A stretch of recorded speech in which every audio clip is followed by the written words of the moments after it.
Everyone. I'm Jesus Orantia. Thank you very much for joining us tonight. I am with Denver Parks and Recreation. As you can see, we have several people here that will be able to talk to you tonight about what we are working on. I will start sharing my screen. This is a webinar, so it is limited to what you are able to do, and we will go over that here in a bit. But you are in the correct meeting if you are looking to hear about the Sanderson Gulch dog park and playground improvements. With that, I will pass it over to Diana so she could go over interpretation. Muy bien, bienvenidos a todos. Él es el señor Jesús Orrandia y va a estar presentando el día de hoy. Tomen en cuenta que este es un webinar, entonces está limitado lo que pueden hacer a solo ver lo que es la presentación, pero están en el lugar correcto si es que ustedes están buscando en ver lo que va a pasar con el Parque de los Perros. Now, Jesús, are we doing the option? Okay, perfect. Entonces, para escuchar esta sesión en español, por favor, seleccione el botón de interpretación en su pantalla que se ve como el que está en la pantalla en estos momentos. Ahí van a poder seleccionar el idioma en español.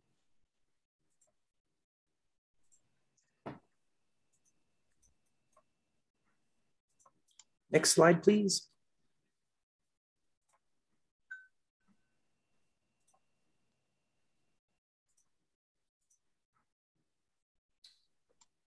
Sorry, Chris, I just needed to make sure to turn on the interpretation. That way Diana is able to interpret. So just go over some of the virtual norms. That way you all know what will happen. As has been mentioned, your camera and audio are automatically disabled during the presentation. This webinar will be recorded and we will make it available on the Parks project page that we will have later. We'll show you later. If you have any question, please use the Q&A feature. You can also upvote. So if you have a similar question, you are able to say, I have a similar question. There should be a little thumb up. That'll give us a kind of a perspective of what questions we should focus on. Chats will only be able to be seen by the presenters, which you will meet here in a bit. At the end of the presentation, we will allow you to turn on your camera and unmute yourself if you are willing and able to, either because you want to make a comment or you have a question that you think was not answered or would like to get into a little more detail. With that, I will pass it over to the project manager for this so he could introduce the team and go over what we're working on. Hello, everybody. My name is Chris Schooler. I'm project manager with Denver Parks and Recreation. Here on our call, representing our side, we have Gordon Robertson, who's our executive director. I don't know if people just want to say hi, give a little wave. Molly Lamphere, one of our senior planners. Jesus Orantia introduced himself. Thank you, Jesus, for kicking us off. Councilman Joel Clark, thanks for being here. We have a couple slides for you to chat in a few. Then our consultant team, well, she's also introduced our interpreter. And then of course we have our design team, which is with Mark Wilcox and Caitlin Weber. We've all got sort of sub roles here managing how the presentation will work as far as like managing the chats and the questions. And I hope that our presentation will answer some of your questions. I know there's going to be a lot. But please let us kind of get through the presentation and kind of give you an up-to-speed look at where we are with the project, and we'll go from there. Next slide, please. So, Sanderson Gulch Park. Why dog parks? As a lot of you know, dogs have gained a lot of popularity, particularly over even the last year. People being from home, it seemed like having some more fuzzy friends has made a lot of people happy. Prior to that, though, we actually achieved a dog park master plan where we looked at the demographics of dogs, the demographics of our facilities, and As it turns out, the southwest quadrant of the city has the fewest number of facilities and the highest number of dog parks. So it kind of, of dog population, not parks. We have actually very few dog parks. So that's how we started looking at this project several years ago. Our team of executive management actually looked at a number of sites in the southwest quadrant, and Councilman Joel Clark has been kind enough to kind of co-sponsor this project in terms of helping us work through the community engagement and talk through the reasoning for why this is a good idea for this neighborhood. Next slide, please. Actually, Chris, I think if we want to kick this slide off to Councilman Clark, okay. To go ahead and just kind of introduce the project, and yeah, and then we'll kind of go from there. And please go ahead and put your questions, any questions you have, go ahead and put either in the Q&A would be most helpful, or you can go ahead and use the chat feature. We do plan on giving some time to answer some questions at the end. So Councilman Clark, thank you so much for being here. I want to go ahead and turn it over to you. I know you have been working on this project a long time, and I thank you for being here. And then after you're done, I will go ahead and just give an overview on how we chose this particular site. And then I'll pass it on to our consultant team, who will go ahead and talk about like barriers and constraints. Hopefully we'll leave plenty of time for questions. Again, you can either enter your question in the Q&A or chat, or save it and turn your camera on and talk to us. And then Gordon Robertson will close us out. So thanks, Councilman Clark. Thank you, Molly. And thanks to everybody who came out to attend tonight to talk about this. You know, for me, ever since I ran for office 6 years ago, you know, this was one of the #1 things that I talked to people about at their door and in their neighborhood was how few dog parks we have. And you can see from the slide, you know, a couple numbers that illustrate just how many dogs we have in Denver.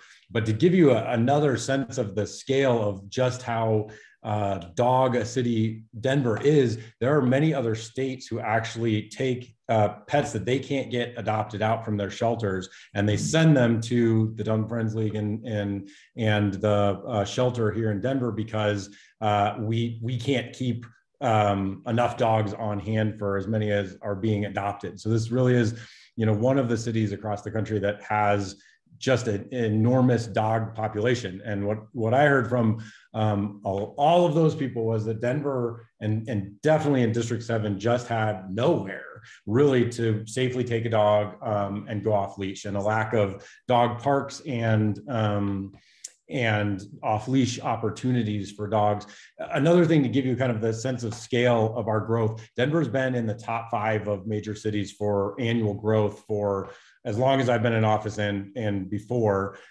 We've grown, you know, population has increased, I think, since the last census, over 25%, which is enormous for a city that is landlocked to this map that you see. We're not annexing new land. We're not allowed by the state under the Poundstone Amendment to do that. And under the latest census numbers, it looks like we're going to be at about 750,000 people. Another, give you an idea of scale, the districts were all redrawn 10 years ago for city council to have 55,000 people in them. And we think we're going to have to redraw them, this redistricting, to have somewhere around, more around 75,000 per district. So that's almost 20,000 new people, additional people in each district. So when the dog park master plan that the Parks Department did, and they can talk more about that, was originally released in 2010. And at the time, Denver only had 6 dog parks. And at the same time, we were seeing just a huge demand from the number of dogs we had then. And then you add in all the growth and all the new people and all the new dogs. And it has continued to be an issue that I get calls about every single week, of people saying, where am I supposed to take my dog? A couple other things to point out. There was a Seattle Citizens study about off-leash area best practices and it showed that folks with dogs are if not the top, then the second highest user of our park spaces. And so again, a very big user group, bigger than almost anything but other than maybe organized sports. And as you can see from the map, very little opportunity, and in our part of town, none. And we just had none. So there's also a lot of research that's been done that the more off-leash areas there are and the more dog parks there are and areas within other parks, that significantly decreases the amount of citations and the need for patrol. And we saw that a lot especially during COVID, where the calls for complaints for people illegally having their dogs off leash in parks got even higher, and it was already very high. And so there's a lot of research out there showing that more dog parks and dog parks that are walkable and easily accessible lead to many fewer interactions between off-leash dogs and folks. I can say even personally, I had my kids at the park about 3 years ago, and somebody had their dog off leash there. They have nowhere else to take them. And so they decided I was gonna take them off, and my son got bit by the dog that was off leash. And by providing these areas that are safe and are protected, and that people who want to have their dog off leash can go into and do that safely,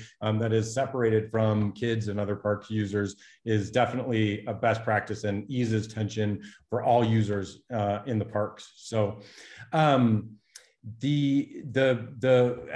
as you can see from this park, what was driving this is a lack of dog infrastructure citywide, but really in this part of town having nothing, and really this vision to work towards a future where everybody has a dog park that they can walk to, that they can easily get to take their dog to.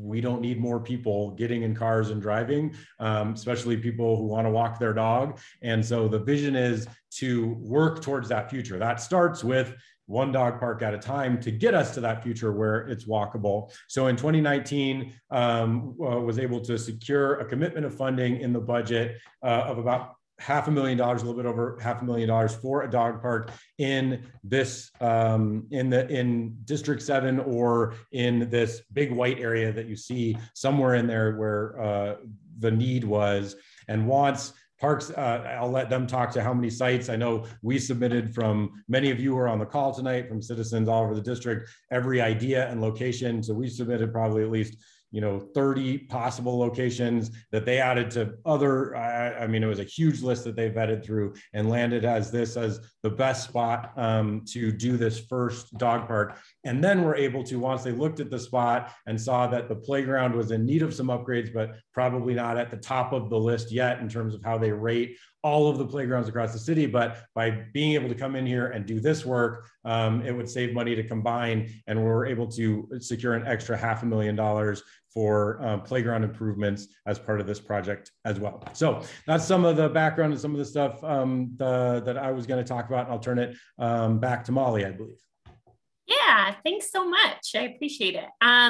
So thank you so far for your questions. I am saving them till the end. Hopefully this portion, I know I've been reading as Councilman Clark was talking. So hopefully this portion will answer and clarify some of your questions, but happy, keep putting them in the question and answer chat, and we will try to address as many as possible at the end.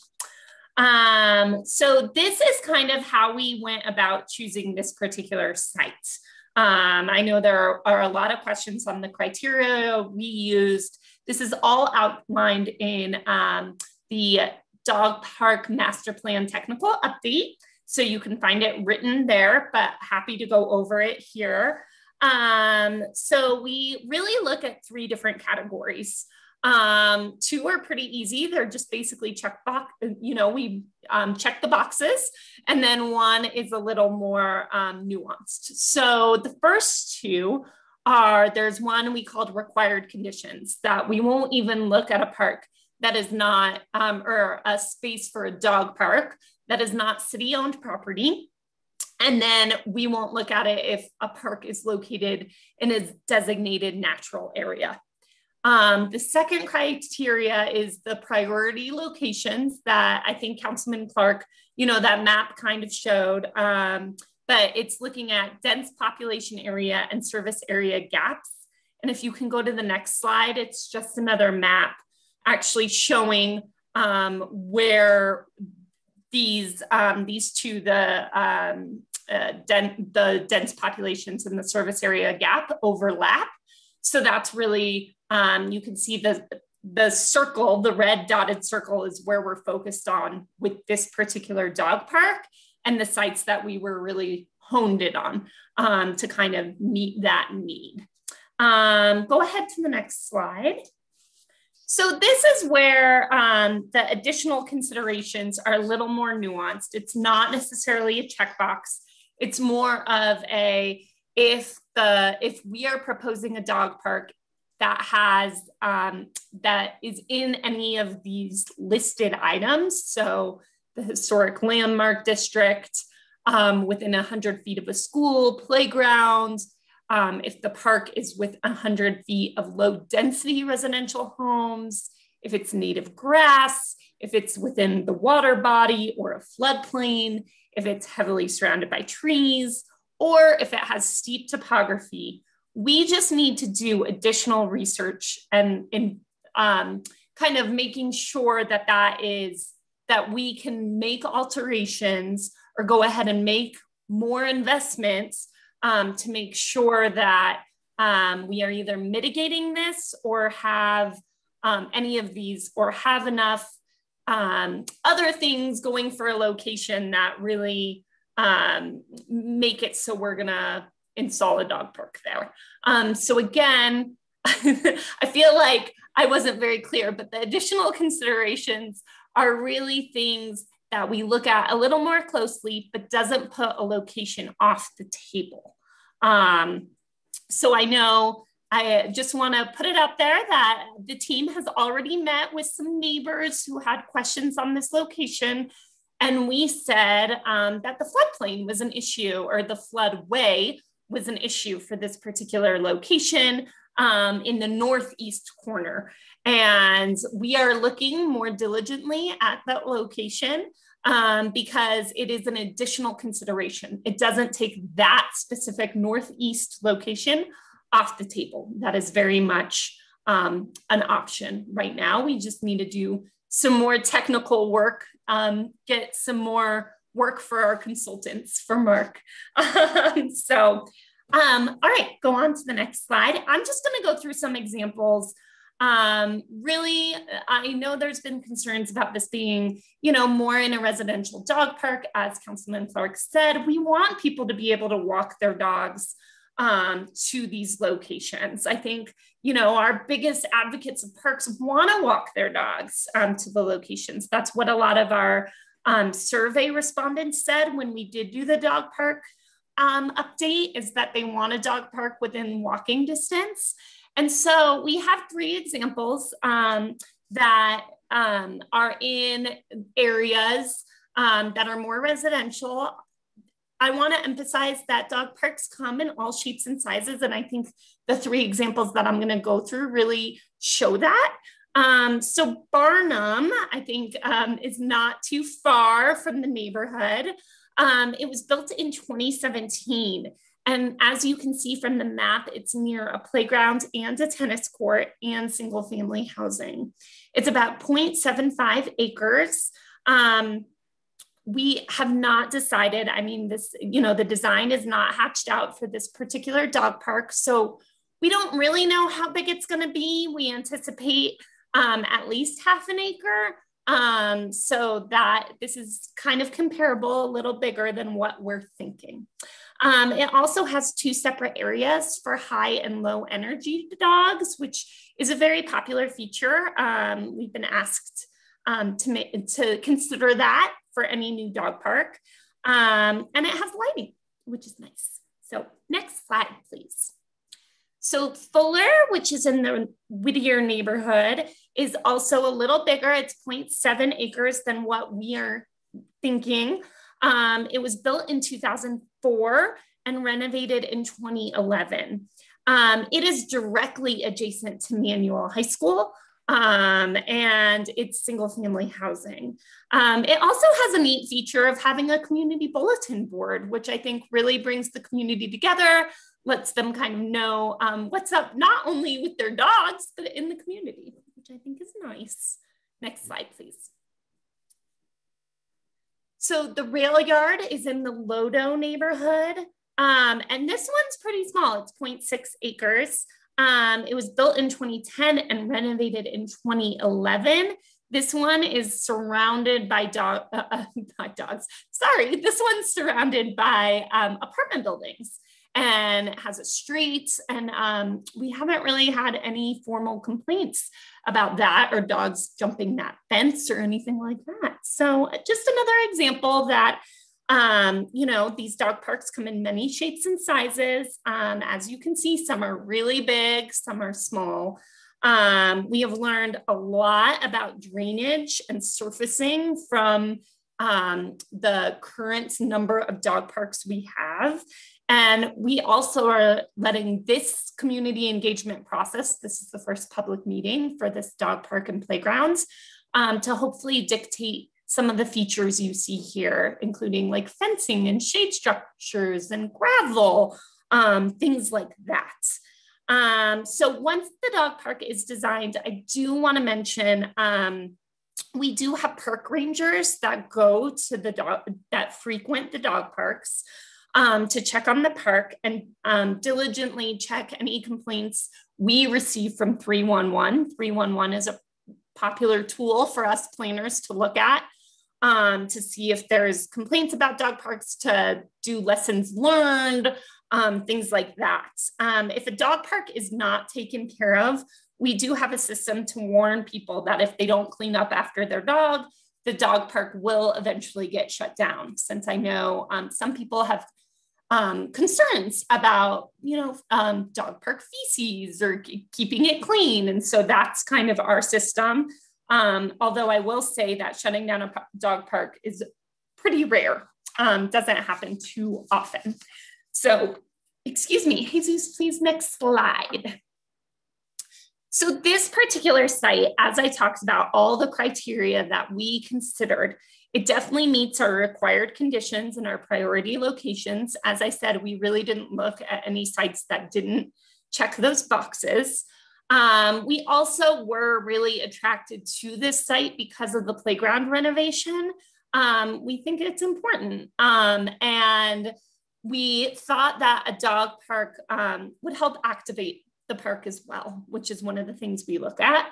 And then those considerations that I talked about earlier, and I think Mark will mention a little bit as well, is the floodway. There are parts of the park, as you guys know, that are steep. So we want to avoid those or mitigate that as best we can. We did hear from the neighbors that there's a popular sledding hill, and those are the things we want to hear, so we don't ruin sledding experiences for kids, and we want to definitely keep those.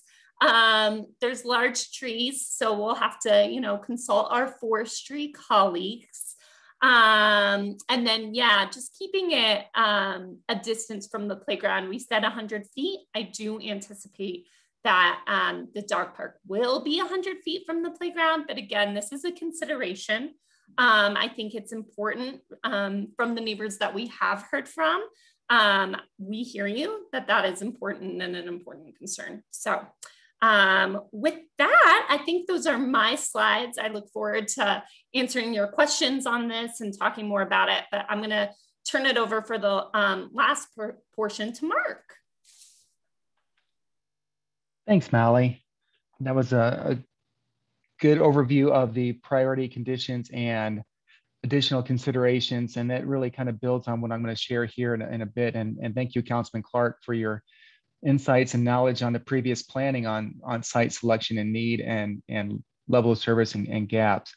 I know there's been a lot of conversations going on why this site and how this site was chosen. It's good to have those conversations and to continue those, and we welcome your feedback.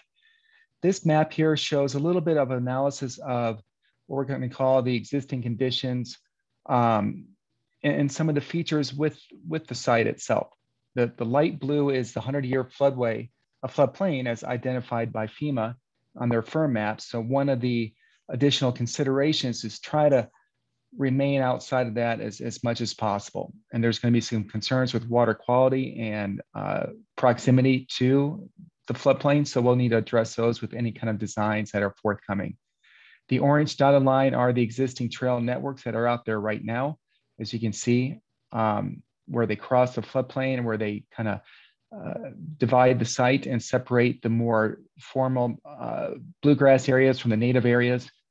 There is quite a bit of a steep hill that we want to consider with the placement of a dog park and not utilize the steep topography as much as possible, but stay clear of those areas. So those are another additional consideration. We do have certain buffers that we want to look at from the center line of the floodway from the residential property. And as you see here, almost three sides of the park are surrounded by single family residential or multifamily with some light industrial to the east and to the northeast. So we're looking at and maintaining those buffers to help mitigate any impacts to the neighborhood. There are quite a bit of mature trees that you see throughout as well, mainly around the hillside and the playground. But either way, we'll want to make sure that we're not impacting the root zones of those, and we'll work closely with Denver Forestry to maintain proper practices around those. But we also want to introduce shade as much as possible within the dog park to allow dogs and owners to have some respite from the heat as they're out there using those spaces. So we will look at some integrated planting to go along with it. And then we have a couple options for possible locations within the park. The next slide here that you see. One location B is on the northeast corner and another one kind of in that area closer to the playground. And we'll welcome your feedback on other locations you might feel are best located in here, but knowing that we have certain considerations that we are trying to keep in mind as we develop the locations for this dog park, such as maintenance, water quality, views, shade, steep slopes, things like that. And another important part of this project we haven't talked too much about, and let's go to the next slide, is the playground improvements. The existing playground is in poor condition. It's in need of replacement. It's starting to show its age a little bit. So part of the project is looking at expanding this play area, providing a more enhanced play experience. And whether it stays within the space here or we look at other options in the park, we want to expand that, update the playground itself, the equipment, maybe even change the shape of the play area. Maybe we can introduce some features that integrate with the hill that create a more of an experience and adventure for kids to play and really enjoy the outdoors. But we'll look at options for the playground improvements and upgrades as well with the dog park.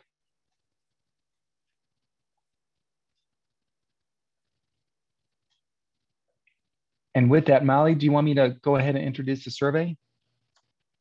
Yeah, that would be great. Thanks, Mark. Great. So we have a QR code here that you can scan with your phones, your camera on your phones if you like, or you can go directly to the link as shown here. And this is a survey that we posted that's active right now that you can follow and give us your input and your feedback on the park itself, on the dog park location options, on certain features you'd like to see, and others. And it looks like Molly just posted that in the chat window as well. So that's great. Thank you, Molly. And we'd love to hear more from you on your, not only your concerns, but what you would like to see integrated within the playground, within the dog park. If there's different surface materials, fence types, or features, we'd love to hear more. And this survey, I believe, will stay open for a few more weeks. And it's just opened up tonight, I believe. Yeah, we just opened up tonight. And I do want to point out that, thank you, Mark, that we will be sending this recording. We'll upload it to YouTube for your neighbors that weren't able to attend, as well as the questions that are asked tonight. We will answer them and post those, as well as the Spanish translation for the survey. I do apologize that we weren't able to get that done in time for this meeting, but it will be up shortly. So for those with the link that prefer to fill it out in Spanish, just wait until early next week and we'll have it up for you. I apologize for that inconvenience. With that, I know the question boards have, questions have been flowing in, and I'm happy. Caitlin, do you want to pose a first question? Do you have one teed up?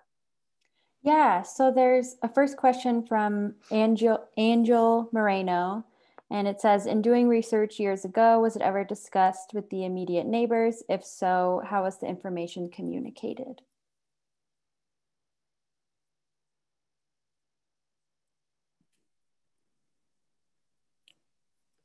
So Angel, I guess, are you talking about when we first, like the dog park options? And I think Jesus, can they unmute themselves? Is that possible?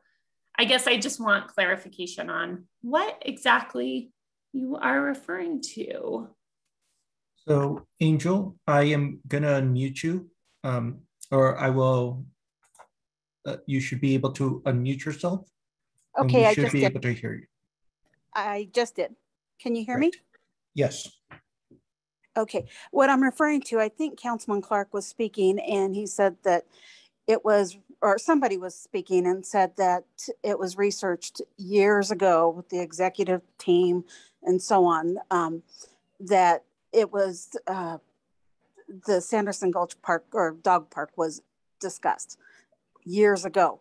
And then this is when Councilman Clark was speaking. He said that the population or the Denver grew by 25%. And so my question, I think that was a two-part question, if I remember correctly. I can't see it right now. My question is, when you talked about it years ago, how did you introduce it to the neighbors? I don't remember seeing anything about a possible dog option, a dog park option. I do remember them talking about the Levitt Pavilion, but not the dog park. And I know, and I appreciate the fact that the Sanderson Gulch is more presentable, but I don't remember anything about a dog park. And I'm just curious as to how that was selected and determined. And I know you talked about that a little bit, but what types of communication did you use to communicate that to the neighborhood? Hi, Angel. This is Gordon Robertson. I'm the Director of Park Planning, Design and Construction. I'll take a first shot at that and maybe the councilman or someone else will jump in. But I know I've been in this job for 14 years. When the councilman first got on council, dog parks in his district was a conversation that we had regularly. And then year after year, he has been increasingly getting requests from his citizens in his district for a dog park because we don't have dog parks in the south central and southwest part of town, as you saw on the map. And so after about 4 years of lobbying on that by the councilman, because of the number of requests he was getting for a dog park, we finally were able to fund a dog park in his district. We didn't at that time name a location because it's a complicated effort to find a good place for a dog park sometimes. And so we spent the last year really identifying all the potential locations in District 7 where a dog park could be feasible and could be placed. And my team has spent a lot of time, really a very long time, looking at lots of places, including Ruby Hill Park and Sanderson Gulch and many, many other city-owned locations. They got very creative in where they were looking for a potential dog park. And after we narrowed it down to about 3 or 4 sites, really this location was by far the best for a dog park of all the locations that we looked at after a lot of analysis and a lot of review. So that is the process that we've undertaken, that this council district, there's a lot of people in this district that do want a dog park that's close to home in their district. And so we did fund it, but the process to locate it came next. And this by far met all the criteria that we look at for what makes a good dog park. So I don't know if anyone else has anything to add. Yeah, I just wanted to quickly clarify that the conversation about the dog park and the lack of dog parks in this part of town has been ongoing. There was not a talk years ago about this location. In 2019, I think it was, when the dollars were first allocated, that's when the department started putting together their list. They took suggestions from community members. We passed on any citizen who had said, hey, why can't we have a dog park here at Ruby Hill? Why can't we have a dog park at Veterans Park?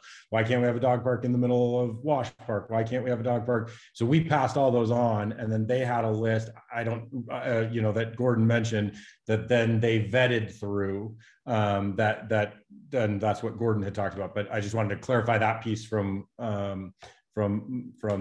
my part. I also see that Jackie's here from the Ruby Hill Neighborhood Association, who was saying that there have been some presentations at the Neighborhood Association meetings, again, about the lack of different park amenities, specifically on the west side of my district and in southwest Denver, and that they also had posted through the Neighborhood Association.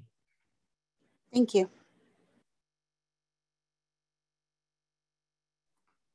Caitlin, want to go ahead and queue up another? Yeah, so Angel actually had a couple more, so it might be easy to just keep her on. Angel, you mentioned how we'd keep the dog walkers safe with high crime in the area, and I can just run through a couple and we can, jump on from there, but okay. Also mentioned concerns with mitigating the homeless problem in the area. And then what would be done to manage traffic with the dog park and bringing new people to come and bring their dogs. Yep. And that would also coincide with the Levitt Pavilion traffic, because the neighborhood is amazingly crowded 4 days of the week. And well, as you know, all summer long. And we've been pretty busy since May.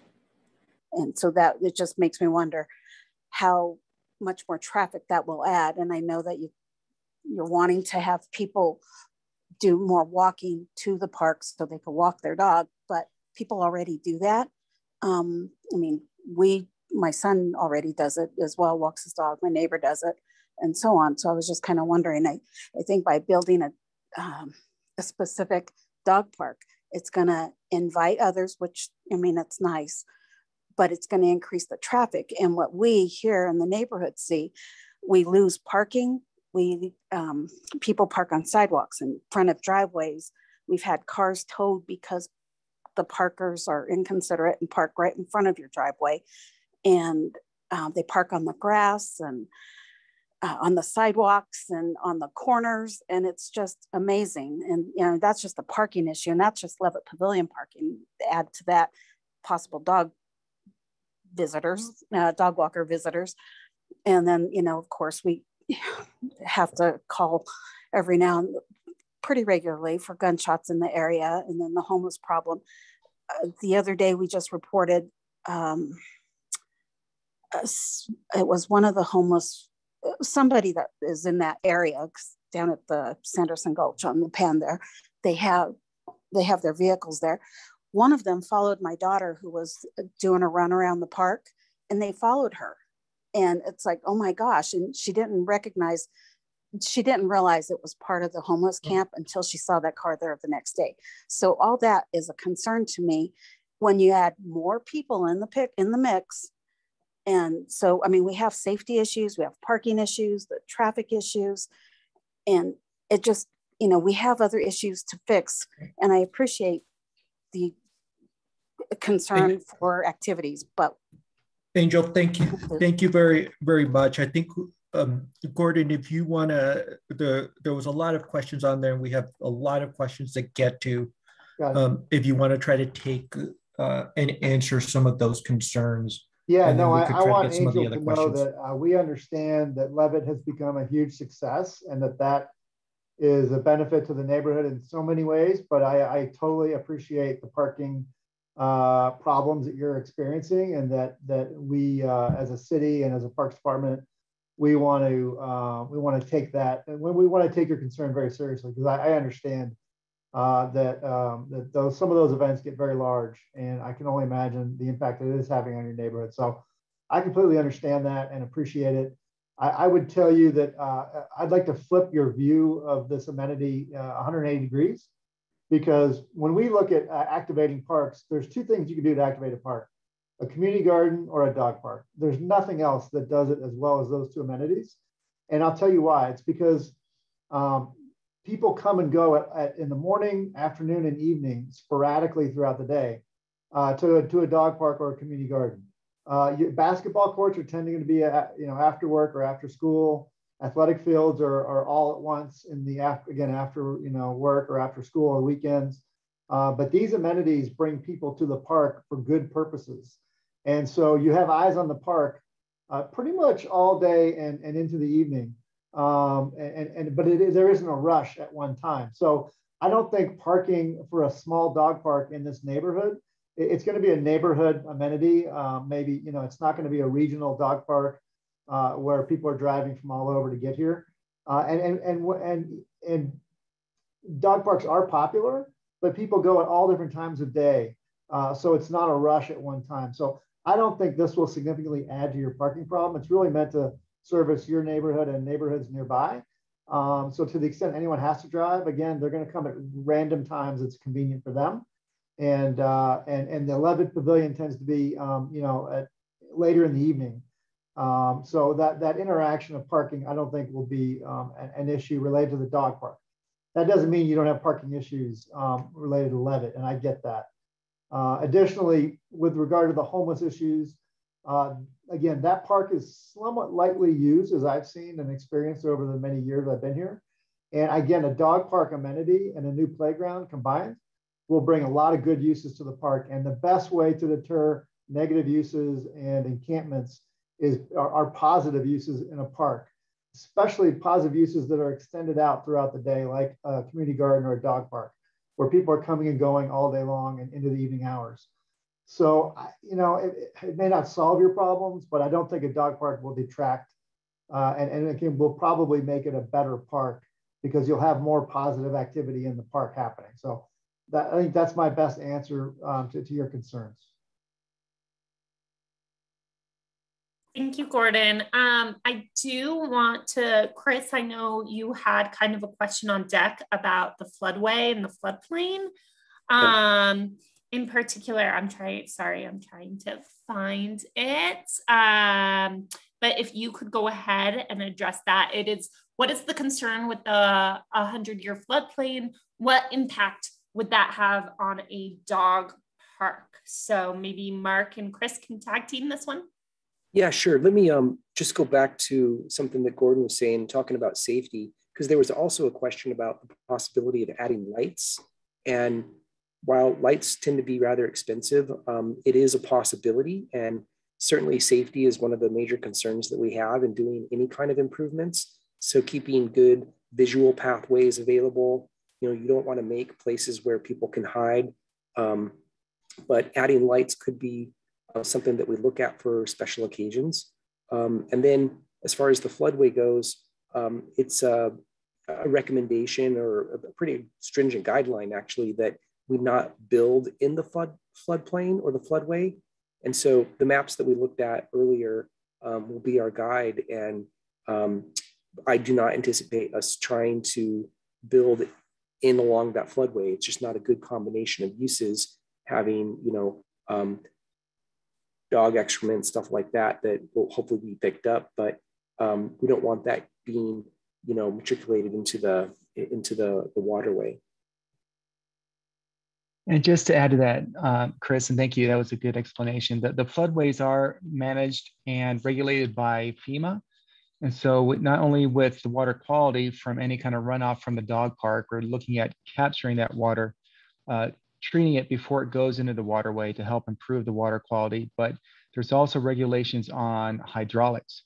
So we need to be very careful that we're not causing a net rise within the floodway specifically, but within the floodplain itself. And what that looks like is any kind of fencing might be seen as an obstruction to flows that could collect debris and whatnot. So we have to be very careful when working within a floodplain that we're not creating a net impact to the floodplain elevation itself.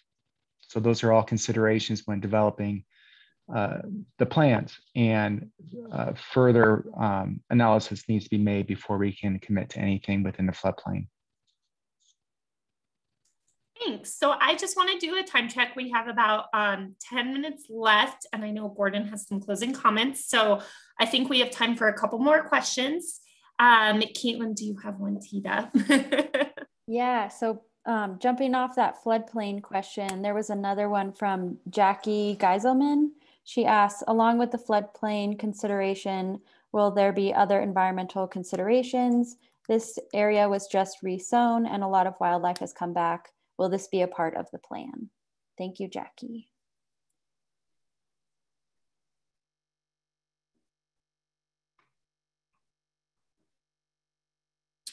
Well, yes, I mean, certainly another aspect of parks is habitat.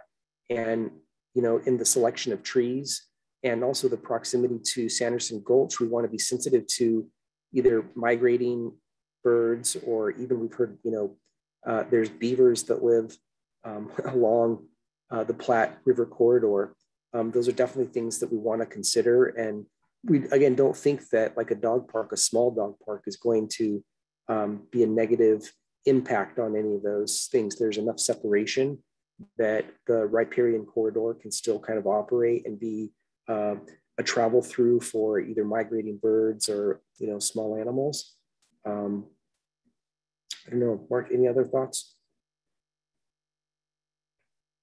Yeah, I would just reaffirm what you just said, Chris. The other thing is, when you do have a fenced-in dog park area, it actually allows for wildlife to live in their habitat freely without worry of dogs chasing them. There's a lot of open space properties within Colorado that off-leash dogs are inhibiting wildlife migration or wildlife habitat, which is, it's sad to see. But when you have a fenced-in area that's controlled, we're controlling access by the dogs to this area rather than allowing them free reign of the gulch or the park. Really allows for improved habitat. And so that's definitely a goal that we see for this park space, is to maintain that. Thank you. So let's go ahead and take one more question. I'm going to go ahead and put my email in the chat, as well as the links again to the survey, and then to the project page, where next week you'll be able to find this recording. The survey will be posted, as well as I've taken down all the questions we didn't get to, or that we got to, and we will do our best to get those posted, the answers posted as well, to those on the project page. Again, I'll put my email in if we didn't get to your question, or if you think of additional questions in the coming days, happy to answer it. But let's go ahead, Caitlin, and take one more question. I was just going to say, it looks like a lot of these are location based, which I do feel like we kind of answered in the beginning. So we might just...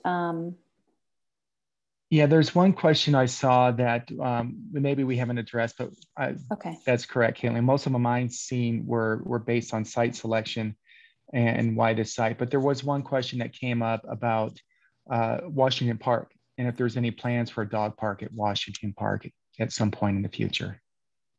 Yes, thank you, Mark. We've gone through a process to look at a dog park location in Washington Park. It's actually surprisingly difficult to fit one in. We've also discussed it with the community and the neighborhood and dog park advocates, all of whom feel that Vanderbilt would be a better location for a dog park. There's more consensus, and it is very close nearby. There's some available land that won't impact amenities.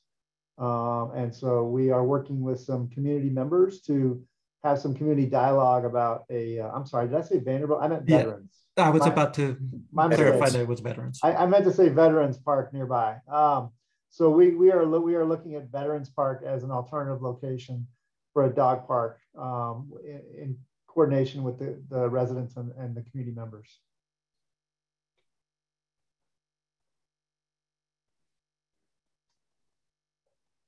Great. Well, with that, I still haven't typed in my email, but again, please feel free to reach out with any questions that pop up in the coming days, or that weren't answered and you want to emphasize. But Caitlin and I have tried to take down all the questions. So we will get to them and post them. And with that, Gordon, I turn it over to you. Well, thank you. And I'll keep it short. I appreciate folks coming tonight. I just want you to know that you have a councilman that that loves Parks and Recreation, and we appreciate him. And he is a great advocate for your district. He is tenacious, and he's been talking to me about a dog park for a very, very long time. And it took us a while to finally get it on our 5-year plan and our funding. But he asked about it every year, and every year he came a little bit more tenaciously about how important it was to the people that were calling him on a regular basis.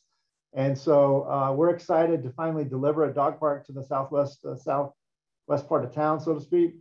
And I just want you to know that dog parks, I've been doing this for over 20 years. And I've been doing the kind of work I've been doing for 25, but I've been dealing with dog park issues for over 20 years. And it took me a while to finally figure out that all the imaginations that people have about what a dog park will bring and do to your neighborhood are almost exactly the opposite. Dog parks do not smell.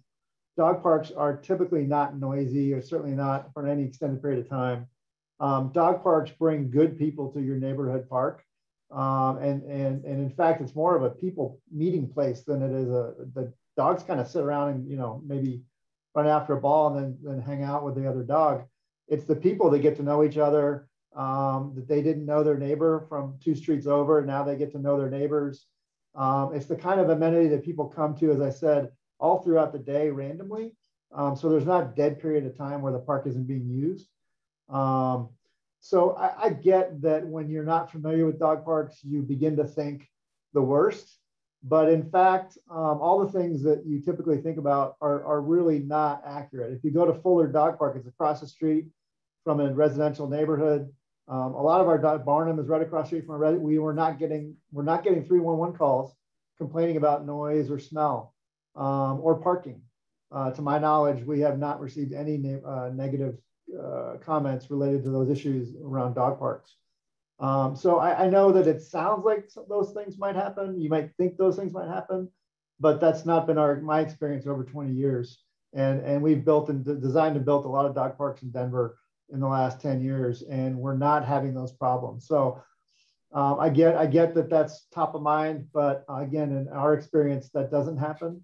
And there are many more benefits than negatives with respect to dog parks. So that's been my experience, and we hope we're able to deliver a great project for your neighborhood and that you find that to be true. And thank you all very much for coming tonight. One last comment on this whole process is we do have 2 more meetings scheduled, or we're going to have them.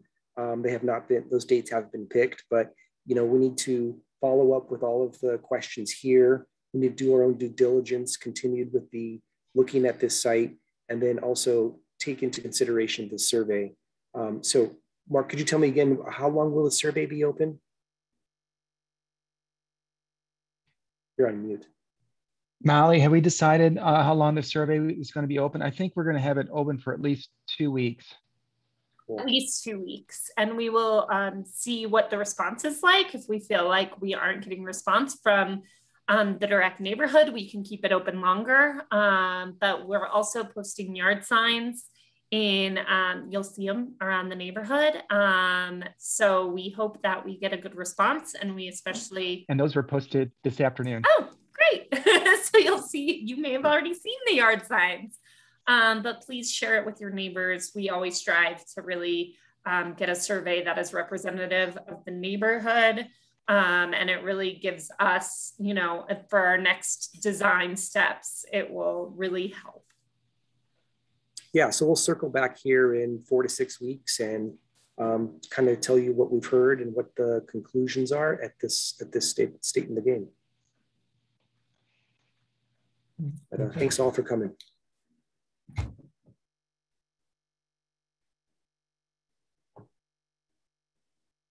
Thanks, everybody.